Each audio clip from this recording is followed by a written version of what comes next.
tired. I'm tired of wasting my mind. The world keeps on turning, everything's burning this time. This time. Rain where there's supposed to be none. Storms keep on blocking the sun. The sky keeps on crying, more folks are dying this time. This time.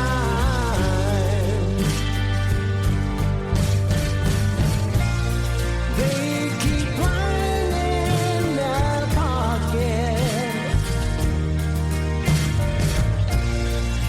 while they tell us it's a lie. And the floods drown the houses. Our opening song was This Time by Howard Jeffrey, who also submitted this statement. This song tells the hands-on story of climate change and what it does. We live it here in rural Georgia. We've had 2 floods in the last 2 years and have had devastation to our property. Temperatures are erratic. You can't live here and tell me that climate change is not real. This song tells the story. Thank you so much for your important music, Howard. Everyone can hear the full song This Time at the end of this episode. To check out more of Howard Jeffrey's songs, head on over to the show notes. And to submit your own music to bring brightness into this dark world, submit your song at the link near the top of our show notes for this week's episode. Thank you to all the artists out there. We need you now more than ever.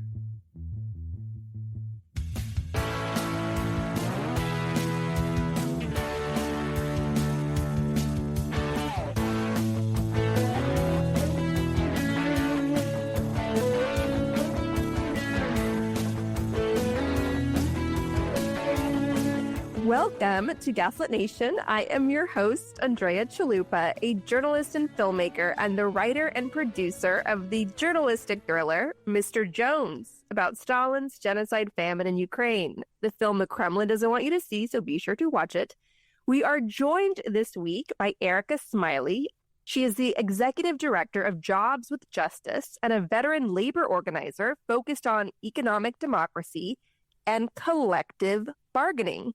A co-author of The Future We Need, she has led national campaigns empowering workers, especially in the South, and centers racial, gender, and economic justice in her strategic organizing work. Welcome to Gaslit Nation, Erica. Hey, glad to be here, Andrea. So the question on everyone's mind, how do we defeat the oligarchy, which seems very entrenched, drugged up, and making itself at home and breeding baby oligarchs. So what do we do? Like, how do we get out of this crisis?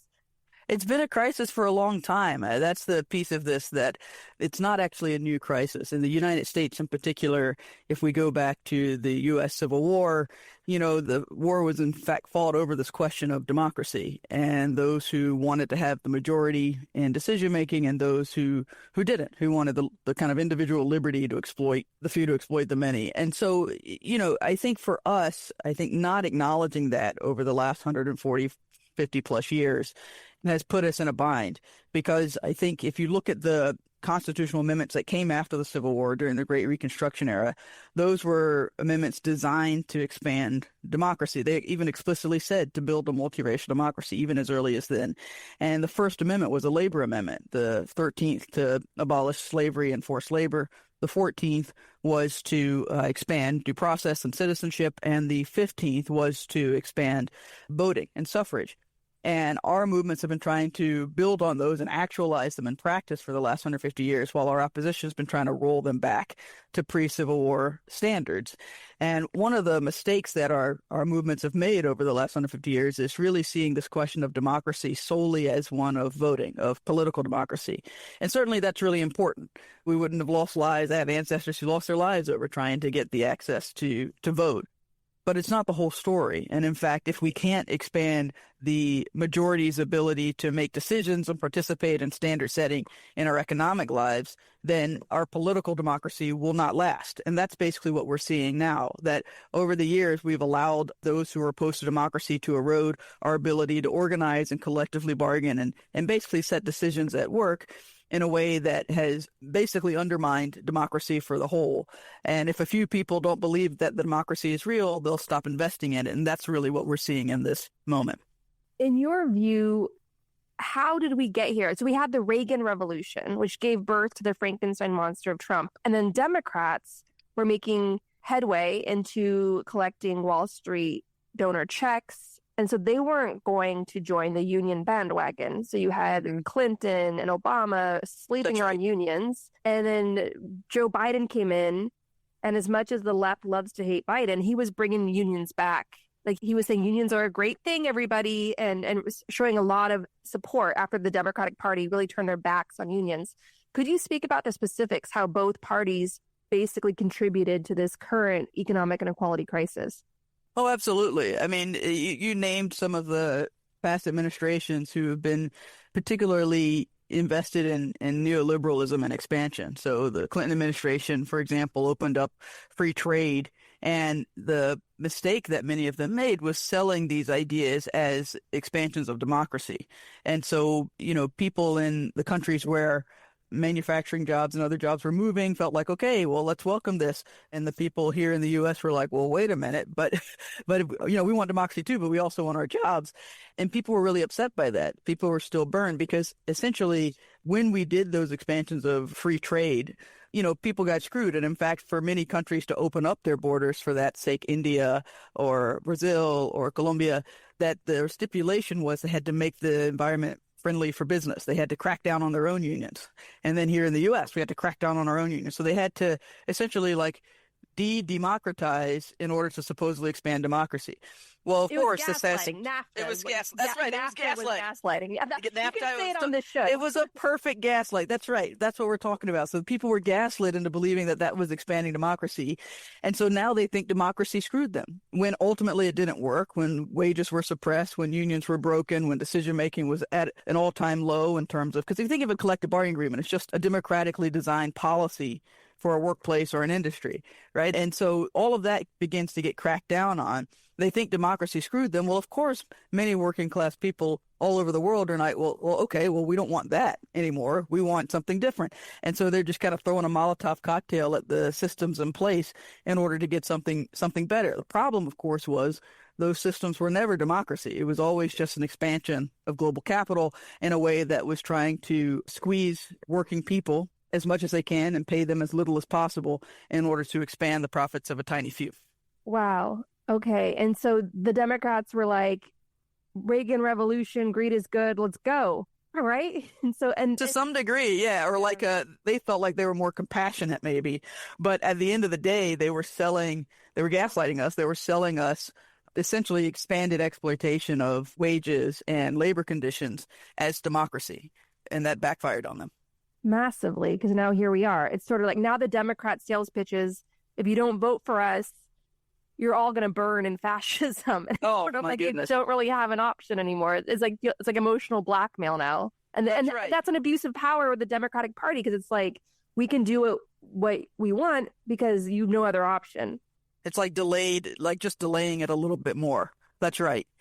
But at the end of the day, even under the Democrats, I mean, I think everything you said about the Biden administration is true in terms of them elevating and investing in unions. But it's too late in some ways, as we've seen, right? I think that it's still not enough to address the harm that was done by some of these previous administrations. And I think, you went back as far as the Reagan Revolution. But again, I really think we have to go back to the Federalist Papers from the 70s. We have to go back even to the New Deal in itself and the compromises that were made during that period that put us on a track to where, we tried to expand voting, even though that was constantly under attack too. But we were allowing democratic decision-making in our economic lives to be diminished through union busting, which, has been on the rise since the 1950s, through, the diminishing of our academic institutions, student fee autonomy, democratic decision-making in those forums, the expansion of states' power, and state preemption over local decision making, that even culminated most recently in a attempted power grab by the Trump administration over all of DC's local taxes, and so this is, instead of like identifying the problems issue by issue as the, Democrats want us to do, and certainly instead of trying to basically get rid of democracy as the right and the Republicans want us to do, we actually need a democracy, and perhaps not just like the old democracy that we supposedly had, but actually to imagine a democracy that we can all see ourselves in, something that we might need to build for the first time. I mean, if you think of our country, we like to say we've been a democracy. We've really been a democracy in training all these years. I mean, we're an infant compared to some countries, compared to Egypt, compared to China. Like, we're still fairly young as a nation. And our democracy, while the aspirations were very bold, the application of it, particularly in our economic lives, has been woefully challenged. We were just beginning to crawl, and now we've been kicked back off of our knees. And so I think that instead of whether it's the Democrats or any other political institution that comes into play that's trying to reinvest people in this idea of democracy, it cannot just be trying to get back to what we had, because what we had actually wasn't democracy. That in itself would be gaslighting us back into something that was never there. And we need to actually now build democracy in our current situation, in our current lives. And part of what we like to say, Jobs with Justice, is that, again, we can't have a political democracy without economic democracy. Collective bargaining at its best is a path to democratizing our workplaces, our industries, our labor markets. It gives the majority of people in that situation the chance to consult, confer, weigh in on decisions and standards about the place where many of us spend the bulk of our time, which is at work. And so that's the type of vision we need to build for people.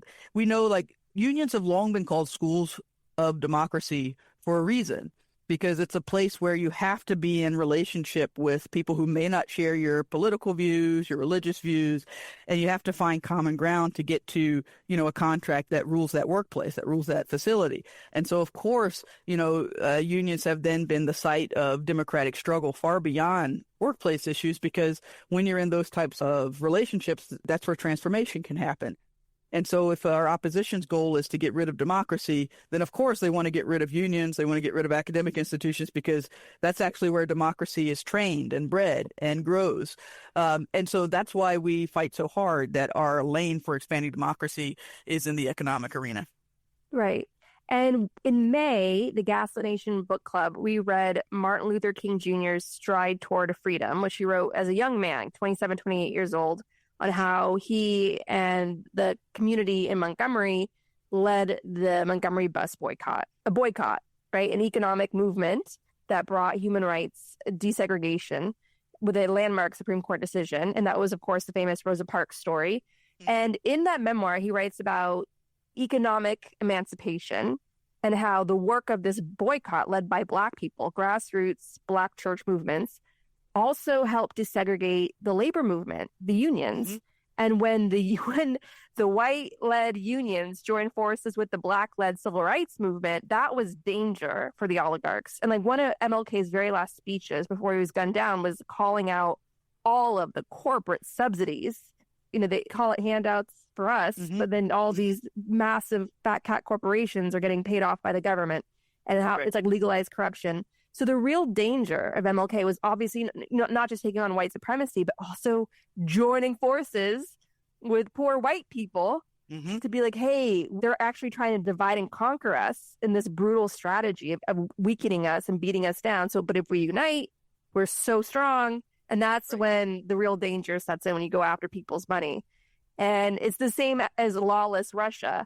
Like, you get car bombed if you go after someone's money, right? In America, if you go after someone's money, as a civil rights hero, they're going to finally get you. So what are your thoughts on like how today we can overcome the same strategy of divide and conquer in a Fox News gaslit country?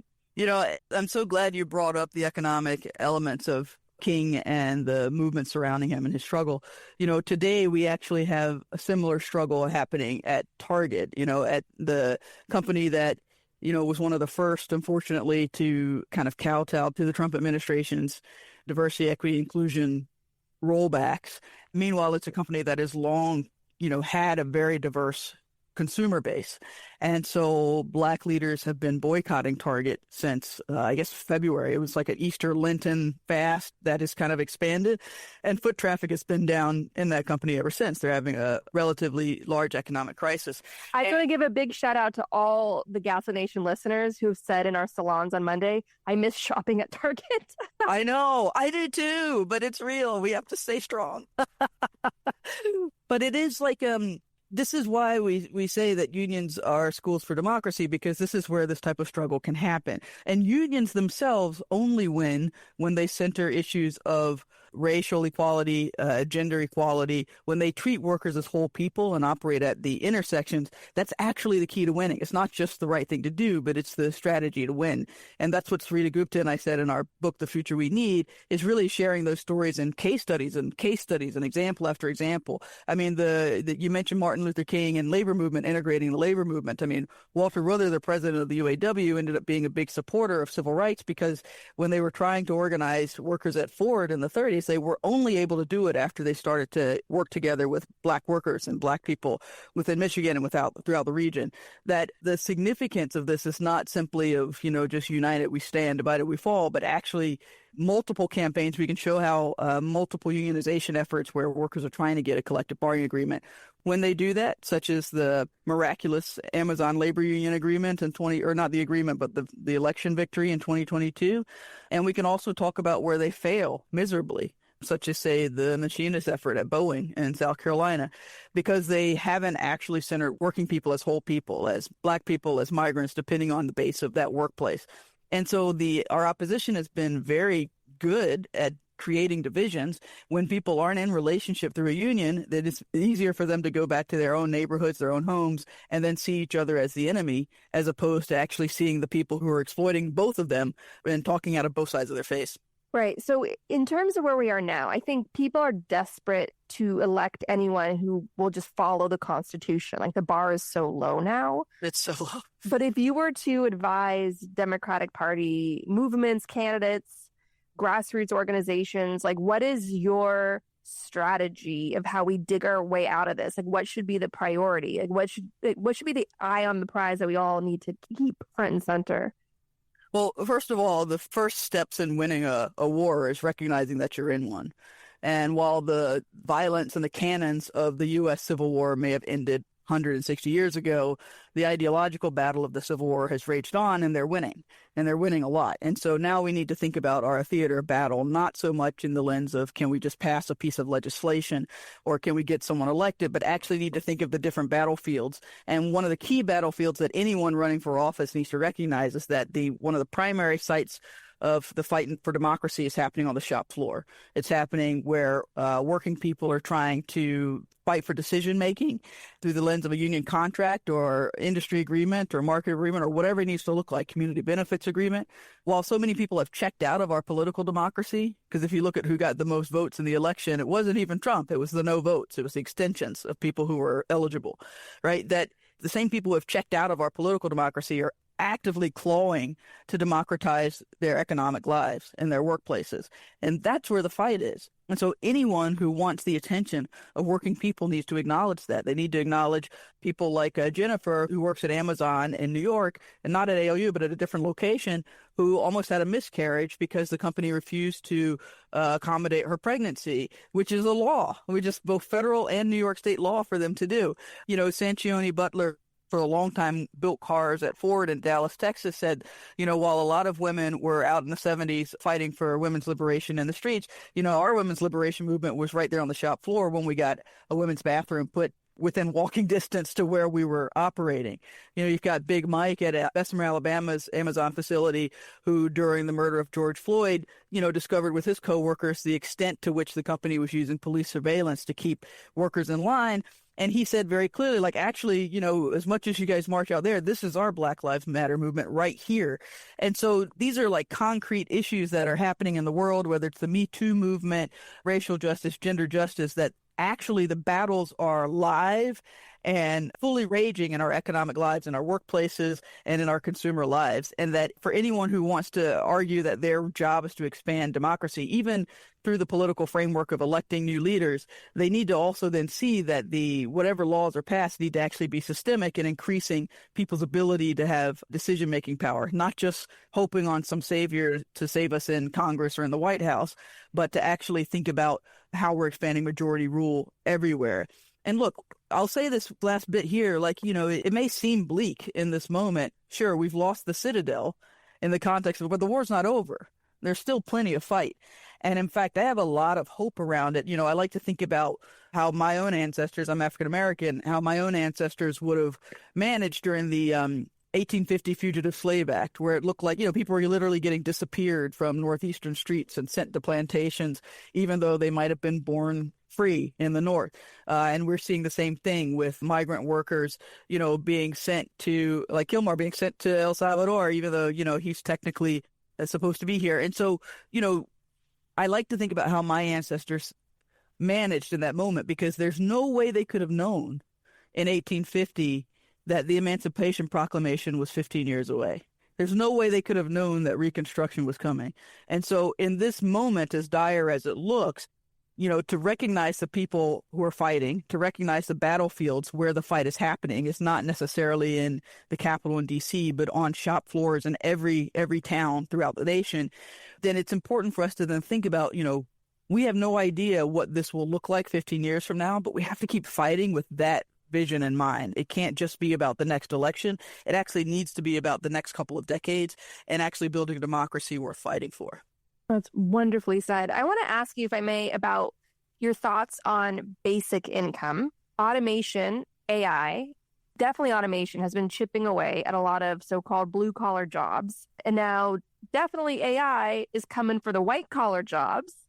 And so you're about to see a lot of class solidarity, because everybody is on shaky ground. They used to tell college students, learn to code. The future is in computer engineering, software engineering. And now those are some of the industries with the highest number of layoffs now. Mm-hmm. And you have these oligarchs in Silicon Valley that cannot wait to replace their software engineers with AI. And they're just talking about this out in the open in press interviews. Like, that's how arrogant and comfortable these oligarchs now are with their immense mm-hmm. power and wealth. And I don't know how anyone can work for them, but people are just desperate to put food on the table, pay their mortgage and rent. So I wanted to ask you, what are your thoughts in your world? What do you hear from your colleagues and comrades in the fight on a basic income and how we get there? Because I don't see how we survive with what's coming without some sort of agreed upon safety net, really secure financial safety net. Yeah, so as new as everyone tries to make these things sound, this is actually a very old fight. Automation, we can find things from the 1920s where people were saying to fear the robots and the coming, replacement of our jobs.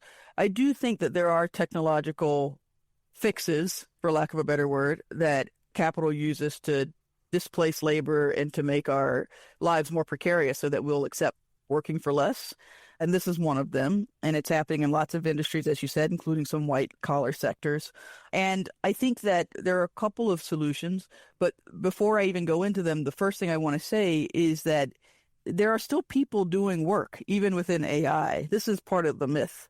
There are still people having to put in function for ChatGPT to give accurate information. It's still the integrity of what's available is still low and requires people to adjust it, to add information to it, and frankly, to correct it when it's wrong. And that's been invisibilized in this discussion around AI. The second thing is, as AI, automation, platform work, as these things become more prevalent, the question is who benefits. So if productivity is increased and thus the ability to, whatever it is that we're trying to do, whether it's get people from point A to point B, or get an application done, or whatever the technology is being used for, if that's increased the efficiency and the time with which something can happen, then the question is who benefits? Do the workers who've lost their jobs and the people who, need those services or whatever, do we get more time off now? Because you're making more money, but with less staff? Do we get to work like, half a week and still make the same amount of resources? Because obviously the profits are increasing with these interventions. And even if they're not increasing, like they aren't going down, otherwise they wouldn't be making the intervention. And so then the question becomes who gets to benefit from that success? And this is where, again, going back to the earlier question you said about, the gaslighting that happened with free trade, right? Like the gaslighting that's happened with technology is very similar. This idea of increased production, you don't need people as much, but then, what does that mean in terms of our ability to live? So I do think this question of a basic income is useful, but not necessarily as just a government question. I actually think it's useful in terms of where are the benefits coming from? How are the corporations who are benefiting from this increased productivity sharing the wealth? Over the years, companies have, again, gaslit us by attempting to socialize the risk while privatizing the benefit. We obviously want to turn that around. So how do we actually socialize the benefit and minimize the risk that impacts regular everyday people when it comes to these technological shifts? All right, good to know. So in terms of where we go from here, we have people across the political spectrum who are feeling burned out. They feel like they have no choice, but they just feel like nobody's coming to their rescue and that everything is just beyond hopeless, and that what's the point of joining together when the enemies are just so well funded and so good at being evil. And one of the ways they express this is through protest voting and just saying, like, I'm not going to vote, or I'm going to vote third party, even though there's a very close election on the ballot. We saw that definitely play an impact in the 2024 election where, Kamala Harris, yes, she lost, but not by much. And the analysis so far showed the Democrats that stayed home really made a difference. They did vote by not voting. And now Trump is back in power, and the level of corruption, it's just so funny. This New York Times article that came out this spring was how it was like a very straight-laced report, not an editorial, a reported New York Times article saying, like, basically Trump's corruption is the greatest corruption of all other corrupt administrations combined, from like Big Teapot Dome scandal, Watergate, all of it morphing into one giant corrupt baby of a monster, like the Marshmallow Man monster of corruption in the White House. And so my question to you is, what are your thoughts on protest voting? Like, if somebody, next time we get a chance, if we do get a chance at an election, and somebody's like, well, both are evil, Democrats suck, the establishment sucks, I'm angry, what would you say to that person? Well, they're not wrong. I mean, just to be completely transparent, they're not completely wrong. And I would want to start by addressing that pain and validating their sentiments. The second thing I would say is that the key to democracy is not simply one vote. And so while I would want to treat elections as one side of struggle, it's not the only side of struggle. The idea that people are continuing to organize and collectively bargain is key. Now, the question becomes then, how do we engage in elections in a way that's not just our emotional reaction or anger, but actually to decide how does the election create a different playing field for the struggle for democracy. So again, broadening out the lens from one particular issue or election to this multi-year, potentially multi-decade war to expand democracy in this country and in the world. If we look at it that way, then any election is just one point in battle that we are trying to advance our position. So yes, let's try to get back the Citadel. Let's try to get back people in Congress who will make it easier for us to advance our ability to expand democracy, to expand organizing collective bargaining power, to expand academic freedom. Like, that would be the approach, to see the elections as a part of the strategy and tactics of building democracy and not simply as the end-all be-all in terms of the solution itself. That's a very mature attitude. Unfortunately, some people are just voting with their trauma, voting or not voting because of the trauma that we're all facing. But some are choosing to say, look, this all sucks. Our lives have not been getting easier.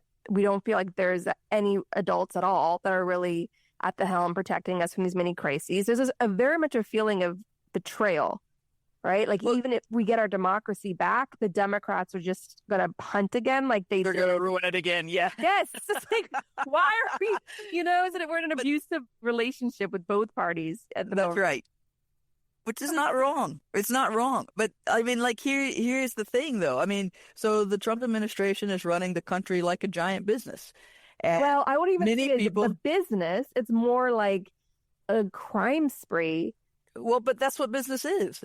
This is the point. Many workers have actually been experiencing oligarchy and autocracy and authoritarian rule in their workplaces for decades. I mean, this is not actually new, this level of corruption. Even before Trump was president, he was reneging on contracts and leaving many building and construction trade workers hanging out to dry.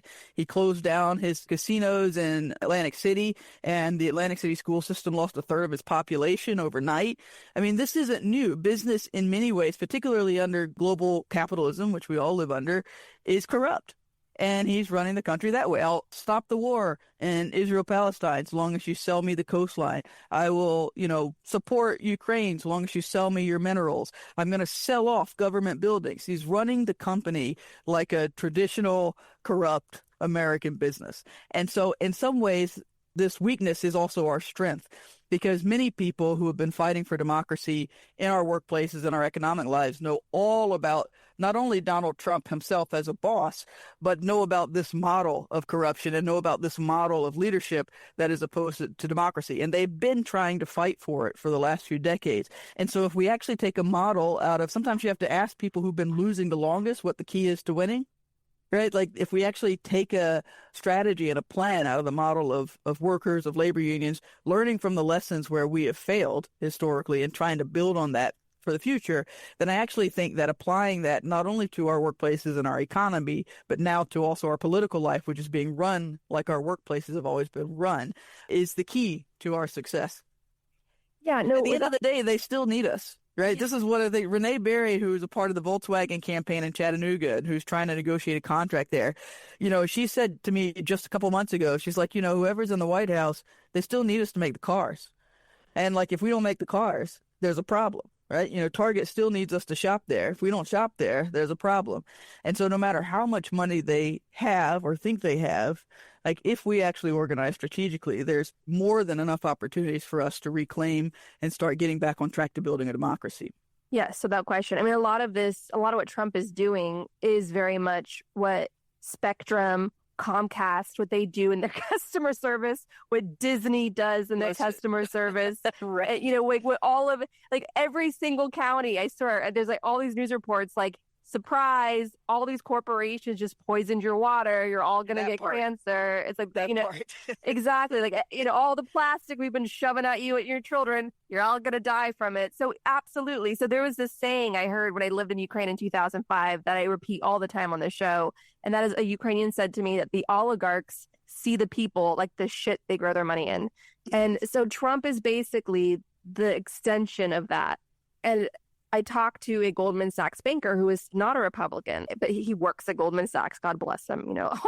All that money coming in. But like he was saying, he's like, all the Republicans that work there, they're salivating over all the regulations that are going to be rolled back, including all the protections on the banks that ensure that, put some brakes on another George W. Bush era global bank collapse.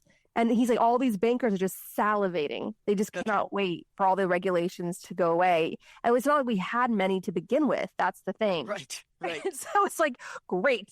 And I know this is going to be another pattern of America hitting rock bottom so hard that anybody but a Republican has a very strong chance to be elected in 2028, even if they try everything to steal another election. I feel like we're just a Boeing plane, speaking of deregulation, and corruption, a Boeing plane that's just going to nosedive. And like we did under George W. Bush, like we did under Trump in 2020. And that's really the advantage that the person with a D for Democrat next to her name has in 2028. Sure. It's like things are going to be so bad that they can't even steal their way out of it. I think that's possible if we get an election, yes. I mean, I think part of what has been most damaging about this administration versus previous administrations is that they have actually attempted to change the rules or to abolish the rules, but to make it easier to do what they're doing, such that anyone who gets in, regardless of the letter by their name in the coming years, well, if they don't prioritize adjusting structures to ensure that this can never happen again, then it'll, this is just like a cycle to the bottom. And I don't think we've hit bottom. I don't even think we're close, but we're definitely on our way. And that kind of Boeing bounce back wouldn't necessarily stop it without this level of foresight. The thing about our movement is we're trying to build a democracy of the future that we can all get into, and our opposition is trying to benefit right now. So that's the motivation that would allow a company that's trying to build, say, semiconductors or microchips, which is a heavily dependent on water to manufacture. They want to build in the desert in Arizona because that makes sense, right? It makes sense for them in like the immediate term. It would be devastating for the globe and for humanity in the long term. But that's the war that we're in. That's actually the fight that we're actually a part of. And so, sure, like I do think you're right. It's going to be, if there's an election, I think it'll be very difficult for our opposition to win if people are actually voting and if they think democracy is possible. So I actually think it's still theirs to lose, and that the actual fight for democracy has to happen in many different places to ensure that authoritarianism is not even an option. Everything changes with time. I'm trying to waste in my mind. The world keeps on turning. Everything's burning this time. This time. Rain when there's supposed to be none. Storms keep out blocking the sun. The sky keeps on crying. More folks are dying this time. This time.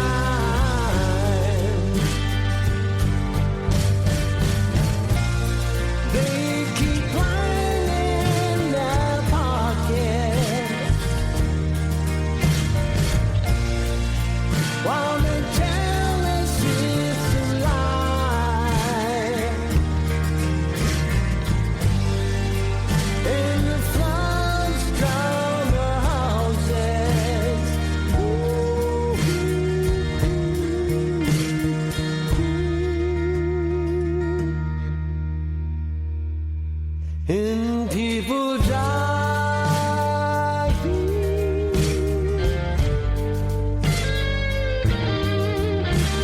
It's 20 degrees in the south. The smoke coming out of my mouth. My feet keep on freezing. The cold isn't leaving this time. This time.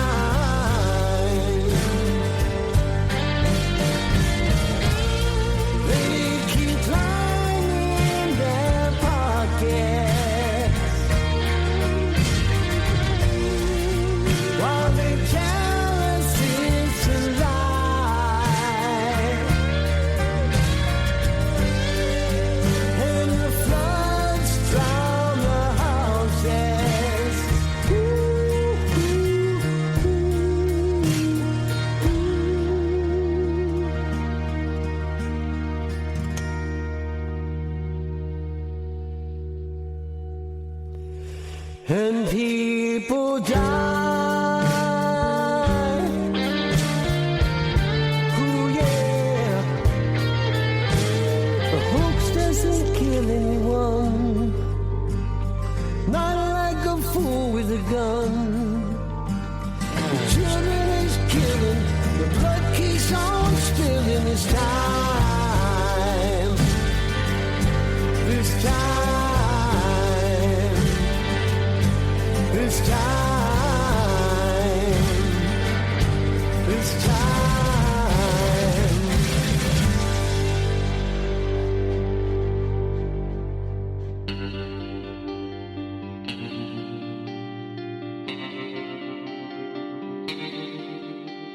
Our discussion continues, and you can get access to that by signing up at the Truth Teller level or higher on Patreon. Discounted annual memberships are available, and you can also give the gift of membership. All summer long, Gaslit Nation, created with love and anger, has been presenting a special series featuring leading experts on how to smash the patriarchy and the oligarchy to make the world safer for everyone. Trump didn't happen overnight. Let's plant seeds of hope together. For the hottest of hot takes, Join the conversation at the Gaslit Nation salons every Monday at 4 p.m. Eastern. I'll be there with our global community of listeners. Come for deep dives into the news, learn from fellow listeners, and share what's happening in your corner of the world. Can't make it live? Recordings of our Monday salons are available on Patreon, along with our monthly Gaslit Nation book club.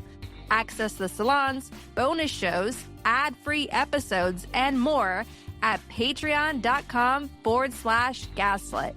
That's patreon.com/gaslit. Thank you to everyone who supports the show. To help Ukraine with urgently needed humanitarian aid, join me in donating to Razom for Ukraine at razomforukraine.org. To support refugees in conflict zones, donate to Doctors Without Borders at doctorswithoutborders.org. And to protect critically endangered orangutans already under pressure from the palm oil industry, donate to the Orangutan Project at theorangutanproject.org. Gaslit Nation is produced by Andrea Chalupa. Our editing wizard is Nicholas Torres. And our associate producer is Carlin Daigle. If you like what we do, leave us a review on iTunes. It helps us reach more listeners. And don't forget to check out our Patreon. It keeps us going. Original music in Gaslit Nation is composed by David Whitehead, Martin Vissenberg, Nick Farr, Damian Arriaga, and Carlin Daigle. Our logo design was generously donated to us by Hamish Smythe of the New York-based firm Order. Thank you so much, Hamish. Gaslit Nation would like to thank our supporters at the producer level on Patreon and higher. Todd, Dan, Milo, and Cubby. Ruth Ann Harnish. Abby Zavos. Lily Wachowski. Ice Bear is Defiant. Sherry Escobar. Sydney Davies. Work for Better. Prep for Trouble. That's right. John Schoenthaler, Ellen McGirt, Larry Gasson, Ann Bertino, David East, Mark, Sean Berg, Kristen Custer, Kevin Gannon, Sandra Collins, Katie Masuris, James D. Leonard, Leo Chalupa, Carol Golstad, Marcus J. Trent, Joe Darcy, D.L. Singfield, Nicole Spear, Jans Alstrup Rasmussen, Mark, Diana Gallagher, Leah Campbell, Jared Lombardo, Randall Brewer, and Tanya Chalupa. Thank you all so much for your support of the show. We could not make Gaslit Nation without you.